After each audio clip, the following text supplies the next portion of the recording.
Ovule, structure of ovule या बीजांड की संरचना। देखो भाई, बीजांड की संरचना की अगर अपन बात करते हैं, ठीक है कि नहीं है, तो सबसे पहले अपन एक सामान्य जो ऑर्थोट्रोपस सीधा बीजांड है उसकी बात करते हैं, ठीक है ना। प्रारूपिक तौर पर है वो प्रति प्रकार का है, उसको इससे फिर थोड़ा आगे समझेंगे अपन, ठीक है। देखो भाई, जो ऑर्थोट्रोपस टाइप का जो बीजांड है, ऑर्थोट्रोपस टाइप का जो बीजांड है, उस बीजांड की बात करें अपन, जैसे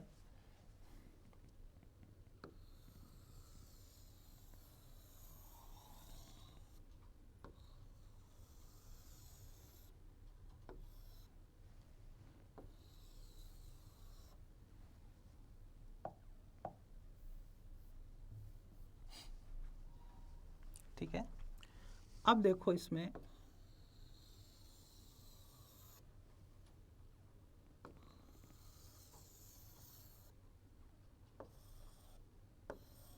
ये इस तरह से संरचना है, ठीक है। इस संरचना में आप क्या देखोगे, ये दो आवरण है, अध्यावरण है। ये दो क्या है, अध्यावरण है। इसे मैंने बाह्य अध्यावरण कहा, इसे मैंने आंतरिक अध्यावरण कहा, ठीक है।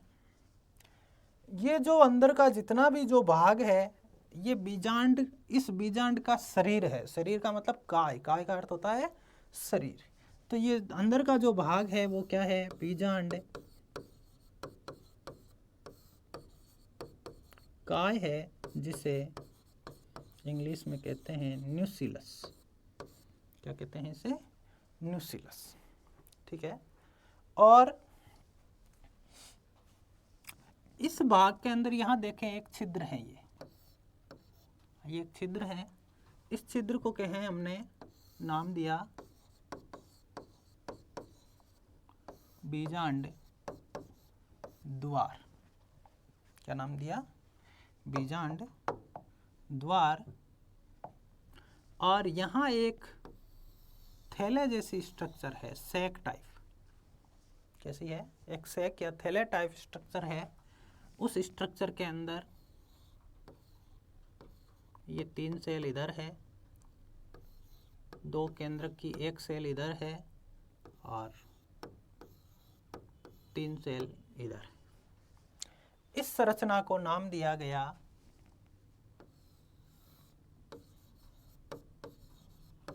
पूर्ण कोश, ठीक है। और ये जो संरचना है, ये है इस बीजांड का वृंत भाग, ठीक है। एक सामान्य सी संरचना आ गई, इस तरह से बीजांड है। और ये बीजांड का ऊपर भाग कौन सा है, बीजांड द्वार है, ये वाला भाग, ठीक है कि नहीं है, जिसे माइक्रोपाइल कहते हैं। टर्म से आगे और ले लेंगे अपन इंग्लिश की, ठीक है ना। तो सिंपल सी चीज़ क्या है, ये एक इस तरह की संरचना है, अध्यावरण। अध्यावरण के अंदर बीजांड काय भाग है, और इस बीजांड काय के अंदर ही एक संरचना बनी हुई है, जिसे क्या कहा गया, हमने भ्रूण कोश या एम्ब्रियो सेक कहा। ये भाग इसका बीजांड काय है, ठीक है ना। और ये इधर भाग जो वृंत की ओर जो भाग रहता है, इस भाग को कहते हैं निभाग, ठीक है। इस भाग को क्या कहते हैं, निभाग कहा जाता है। अब देखो, यहां से एक बीजांड के अध्यावरण के आधार पर बीजांड के प्रकार निकलते हैं। अध्यावरण के आधार पर बीजांड के प्रकार निकलते हैं कि ये बीजांड अध्यावरण है वो कितने हैं। अगर अध्यावरण एक है, अगर अध्यावरण एक ही है, तब बीजांड किस प्रकार का होगा, एक अध्यावरणी, ठीक है ना। एक के लिए यूनि टैगमिक ओव्यूल। अगर अध्यावरणों की संख्या 2 है, तो ऐसा बीजांड क्या कहलाएगा, द्वि अद्यावरणी, या इसके लिए टेक्निकली नाम लेंगे वो है बाई टेक्निक। अगर अद्यावरण 3 हो गए तो त्रिअद्यावरण, अगर अद्यावरण नहीं है, अगर अद्यावरण की संख्या 0 है तो अटैगमिक, अद्यावरणी। आगे समझ में? तो ये चीज तो हो गई अद्यावरण, ठीक है। अब दूसरी चीज, हमने यहां जितनी भी संरचनाएं हैं उनमें केवल ये जो ब्लू कलर से जो भाग बनाया है मैंने, ये वाला भाग,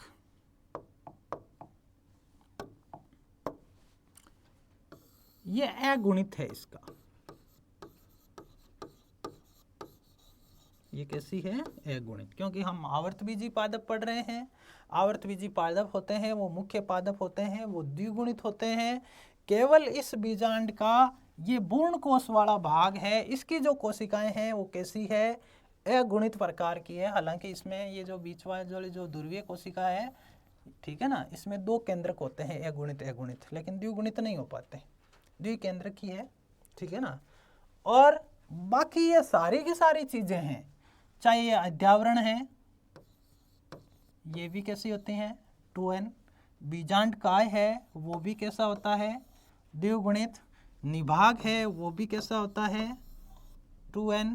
बीजांड वृंत है वो भी कैसा होता है? 2n, ठीक है ना।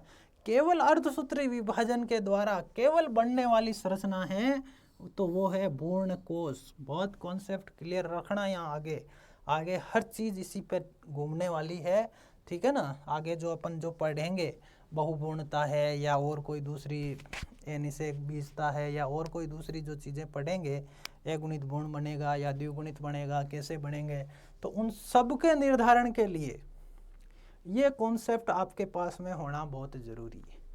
केवल और केवल ये जो पूर्ण कोश वाला भाग है ये अगुणित है, बाकी चाहे बीजांड का वृंत है, निभाग है, बीजांड काय है, अद्यावरण है, ये सब के सब कैसे हैं? द्विगुणित है। ये सब के सब कैसे हैं? द्विगुणित है। बढ़िया राइट ऑफ कर लेना इस चीज़ को और मनन कर लेना, ठीक है ना। कई सारे क्वेश्चन इन्हीं के बेस के आधार पर सोल्व किए जाते हैं, ठीक है ना।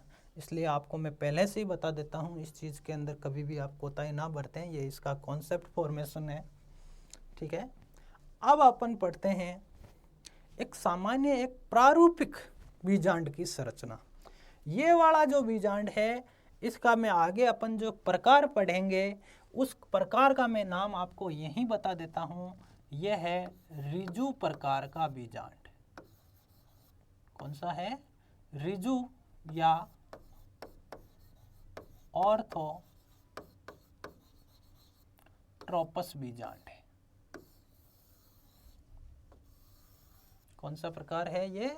रिजु या ऑर्थोट्रोपस प्रकार का बीजांड है, और पॉलीगोनेसी है, पाइप्रेसी है और जिम्नोस्पर्म में पाया जाता है। ये जो रिजु प्रकार का जो बीजांड है ये किस में पाया जाता है? कौन कौन सी फैमिली है?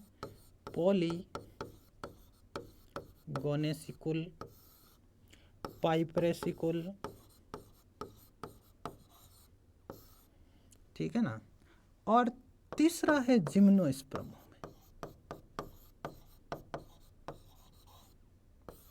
बहुत इंपॉर्टेंट ये चीज है, जिम्नोस्पर्म पादपों में कौन से बीजांड पाए जाते हैं?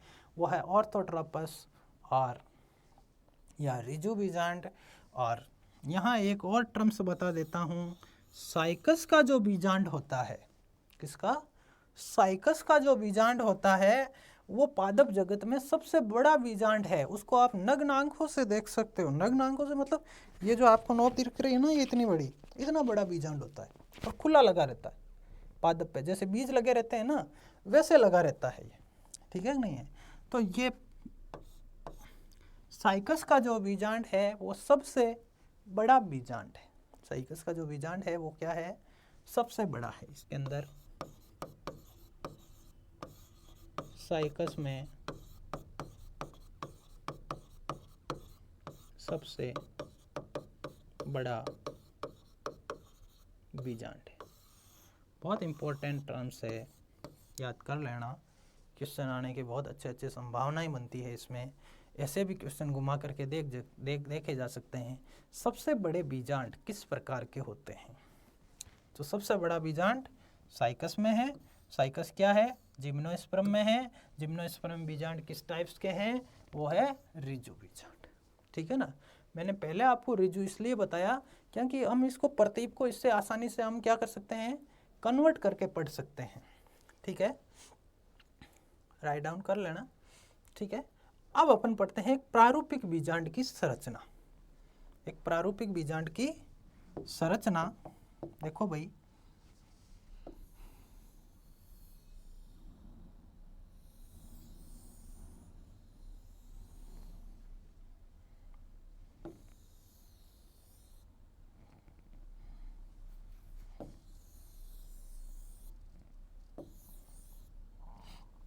देखो ये जो बीजांड है, ये इस बीजांड का बीजांड वृंत है।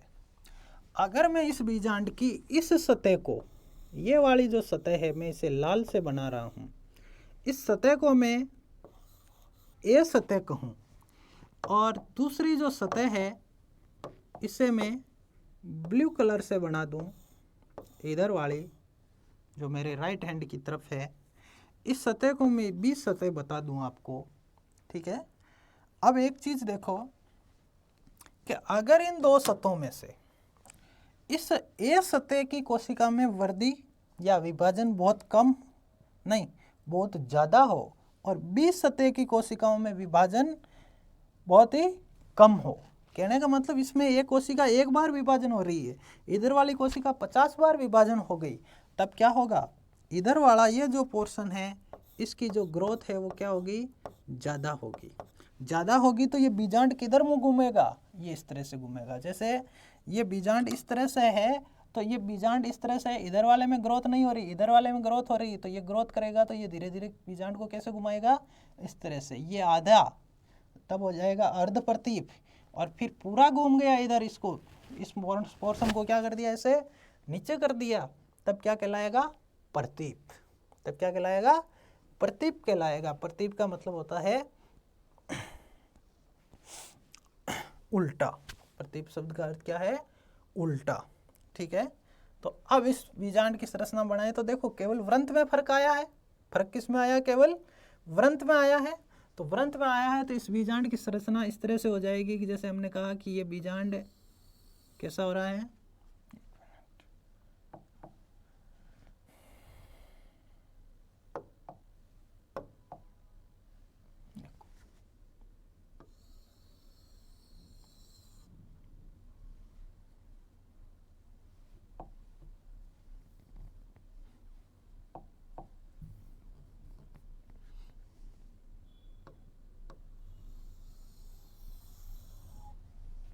ये इस तरह।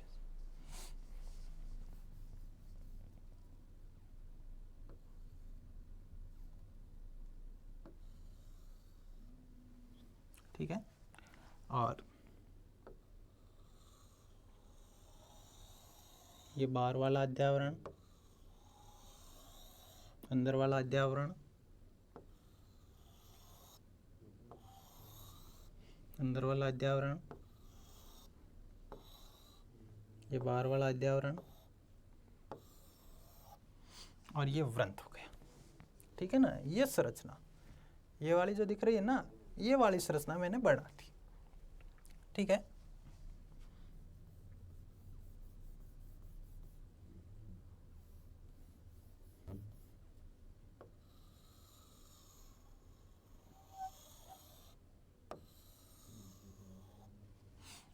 ठीक है,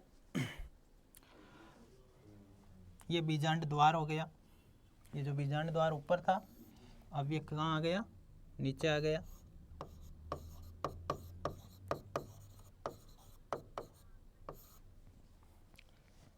ये संरचनाएं वापस हो गई वही, ये बाह्य अध्यावरण, ये आंतरिक अध्यावरण, ये बीजांड काय, ये वाला हो गया बीजांड काय।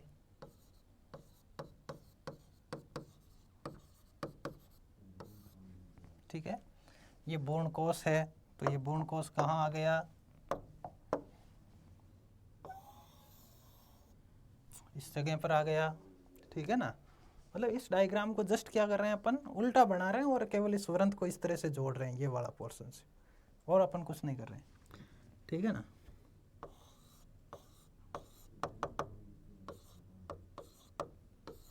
ये 3 सेल्स वहाँ बनाई थी, यहाँ भी बना दी हमने। अब कौन से भाग बचे, ये देखो, ये बीजांड का है, ये भाग बचा इसका निभाग या चैलेजा, ठीक है ना। ये बीजांड द्वार या इसका हिंदी नाम है माइक्रोपाइल, बीजांड द्वार या माइक्रोपाइल। अब यहाँ एक चीज और बची, यहाँ 2 टर्म्स इस बीजांड में नहीं आ रही है। वो नई टर्म्स क्या है, देखो, एक तो ये जो भाग है यहाँ पर इस जगह पर, ये बीजांड है इस वृंत के साथ में जुड़ रहा है, बीजांड है वो बीजांड के वृंत के साथ में जुड़ रहा है।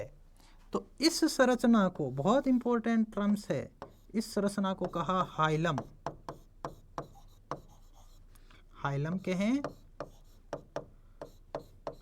हाइलस कहें या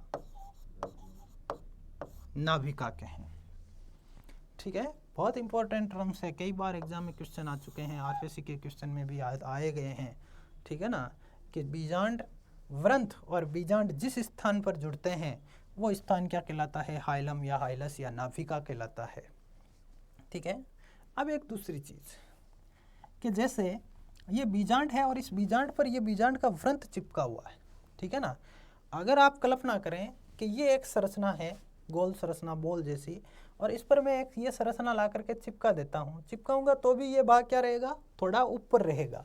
तो ऊपर रहेगा तो यहाँ पर भी एक छोटा सा भाग उभरा हुआ रहता है, जहाँ पर बीजांड वृंत है, बीजांड पर जब चिपका रहता है तो वो भाग क्या होता है, थोड़ा सा उभरा हुआ रहता है। उस उभरा हुआ भाग को क्या कहते हैं, रफ है, क्या कहते हैं, रफ है। तो ये 2 टर्म्स है यहाँ पर नहीं आई, ये 2 टर्म्स है, ये इस बीजांड की तुलना में यहाँ पर क्या आई है, नहीं आई है। हालांकि इसकी नाभिका यही है, यहाँ पर ये बीजांड वृंत और बीजांड जुड़ रहे हैं, तो ये इसका हाइलम है, ठीक है।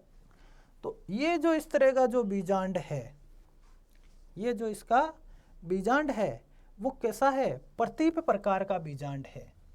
ये दूसरे प्रकार का जो बीजांड है वो है प्रतीप प्रकार का बीजांड, ठीक है। कौन सा प्रकार का है, ये प्रतीप बीजांड है, प्रतीप या इसे क्या बोलेंगे, एनाट्रोपस, क्या बोलेंगे इन्हें, प्रतीप या एनाट्रोपस बीजांड। तो इस बीजांड का नाम है प्रतीप बीजांड या इंग्लिश नाम है एनाट्रोपस बीजांड, प्रतीप या एनाट्रोपस बीजांड। और लगभग 82%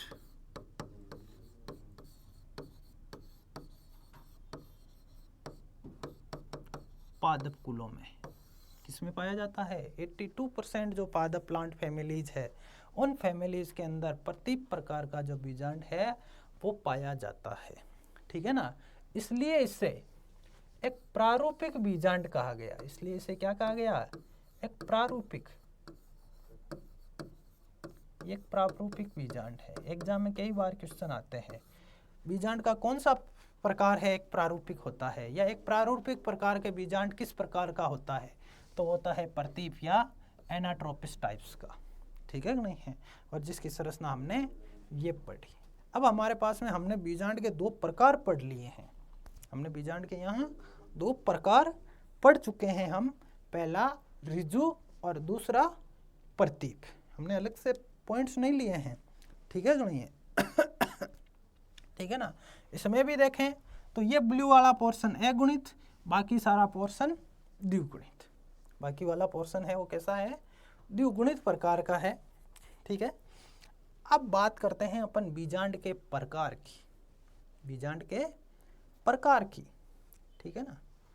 तो बीजांड के प्रकार की बात करें तो देखो,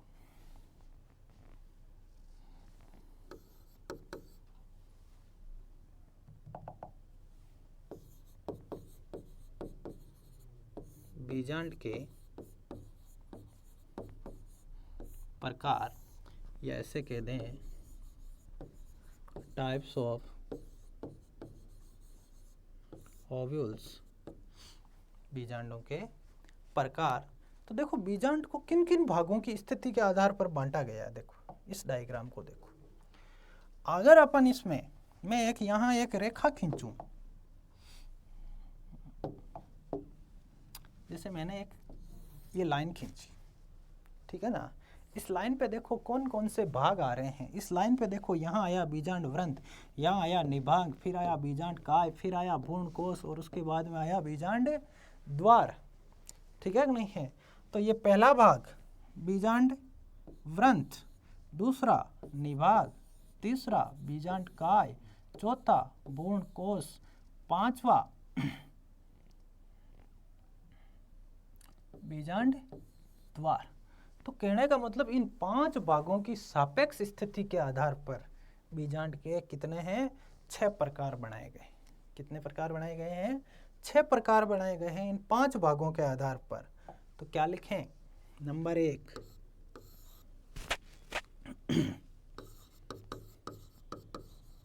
बीजांड व्रंत, नंबर 2